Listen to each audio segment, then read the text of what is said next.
Hello everyone, this is NYAN91 coming at y'all with my review of the Bahrain National Museum in the Kingdom of Bahrain, Manama. The museum has great AC, so no worries about focusing inside.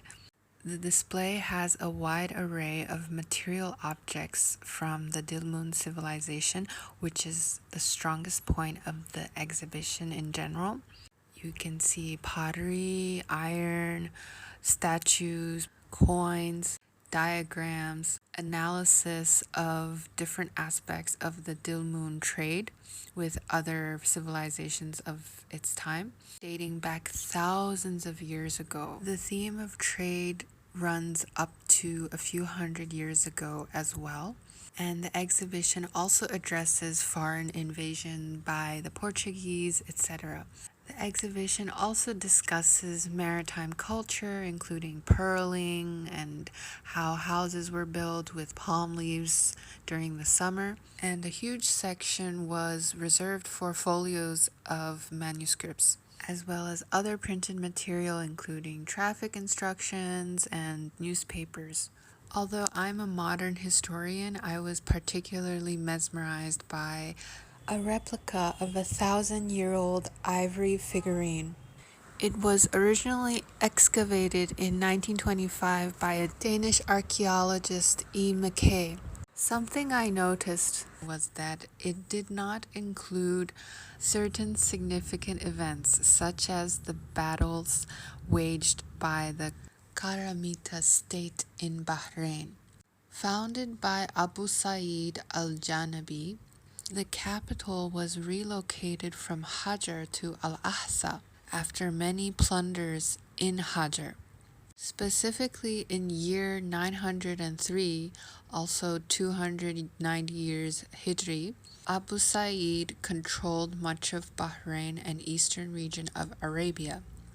For the next 2 centuries, Bahrain provided the central base for the Karamita to mount repeated attacks on the Abbasid and Fatimid authorities in Iraq and Syria. So, as you can see, the museum is pretty heavy on material culture, and it would take a historian to actually understand specific events and their elision within the exhibition. All in all, I really learned a lot, and I did not expect the richness and quality this museum had to offer. If you ever have a chance to visit Manama, please do visit this museum to understand Bahrain. It was truly the crossroads of civilizations, and the artifacts give us clues to certain languages that have yet to be decoded.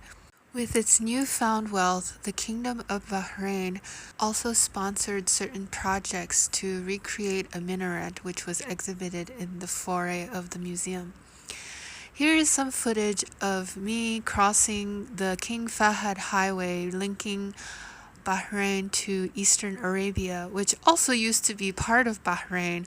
And I learned that during the making of this video because I used to think Bahrain was always just the small island, but actually it was much larger.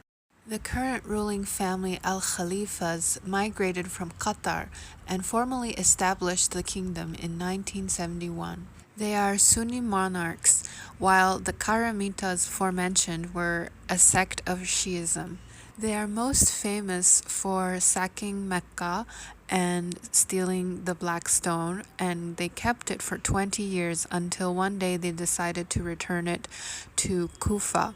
It was fascinating to read about it for the first time in this book called Towards a Shi'i Mediterranean Empire, and if you are interested, you can also read this book.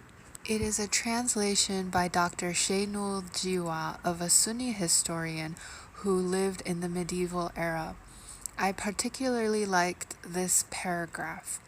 Subsequently, after the return of the black stone to Kufa, Sanbar bin al-Hassan bin Sanbar came to Mecca with it, accompanied by the ruler of Mecca. When he reached the precinct of the Kaaba, he lifted the black stone out of the basket in which it had been protected. Silver braces had been fitted horizontally and vertically on the stone so as to secure the fissures that had appeared in it when it had been pulled off. He had brought an artisan with him who strengthened the stone with gypsum. A number of Kaaba gatekeepers were present. Sanbar bin al-Hassan bin Sanbar himself placed the stone in its place in the presence of the gatekeepers, and the artisan strengthened it with gypsum. After it had been returned, he said, "We took it by the might of God, and we return it by his will."